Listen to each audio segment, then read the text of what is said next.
Hello everyone. Welcome back to the course of software engineering. This video is brought to you by Newton's group of institutions in association with Redefined Solutions. This is Arvind Egreddy from the Department of Computer Science and Engineering. Today in this video, we will discuss about personal and team process models. So here the best software process is one that is close to the people who will be doing the work. Watts Humphrey proposed two process model. One is personal software process PSP and the team software process TSP. And both these require hard work, training and coordination, but both are achievable. So coming to the personal software process PSP, the personal software process PSP, which emphasizes the personal measurements of both the work products that is produced and the resultant quality of the work product. So in addition, the PSP makes the practitioner responsible for the project planning and which empowers the practitioner to control the quality of all software work products that are developed. Here, the PSP model defines five framework activities. First one is planning. Second one is high-level design. Third one is high-level design review. And the fourth one is a deployment. And the fifth one is post-mortem. So here, coming to the first one, that is planning. So here the activity isolates the requirements and develops both the size and resource estimates. So in addition, defect estimates, that is the number of defects projected for the work is made, and all metrics are recorded on worksheets or templates.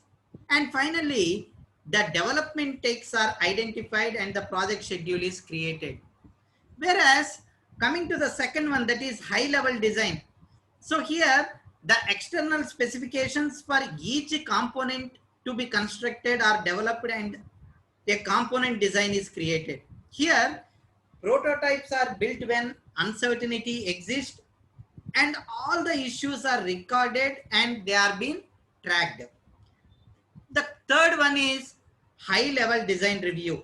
So here formal verification methods are applied to uncover the errors in the design and the metrics are maintained for all important tasks and work results. And the fourth one is the development. So here the component level design is referenced or refined and reviewed, and the code is generated, reviewed, compiled and tested. Here metrics are maintained for all important tasks and work results. And finally the fifth one is post-mortem. So using measures and metrics collected, the effectiveness of the process is determined. So which measures and metrics should provide guidance for modeling the process to improve its effectiveness. So here PSP stresses the need to identify the errors early, and just as important to understand the types of the errors that we are likely to make. So here PSP represents a disciplined metric based approach to software engineering that may lead to culture the shock of many practitioners. Now coming to next one, that is a team software process, a TSP. Here Watts Humphrey extended the lessons learned from the introduction of PSP and proposed a team software process, a TSP. So here the goal of the TSP is to build a self-directed project team that organizes itself to produce high quality software. Here Humphrey defines the following objectives for the TSP. First one is build self-directed teams that plan and track their work, establish goals and own their processes and plans. So these can be pure software teams or integrated product teams, IPTs, of 3 to about 20 engineers working in the team. And second objective is He shows managers how to coach and motivate their teams and how to help them sustain peak performance.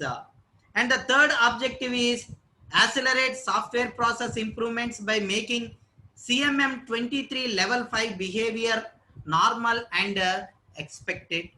And fourth objective is to provide improvements guidance to high maturity organizations. And the fifth objective is to facilitate university teaching of industrial grade team skills. So here, a self-directed team has a consistent understanding of its overall goals and objectives, which defines roles and responsibilities for each team member, tracks quantitative projective data, and identifies a team process that is appropriate for the project and a strategy for implementing the process.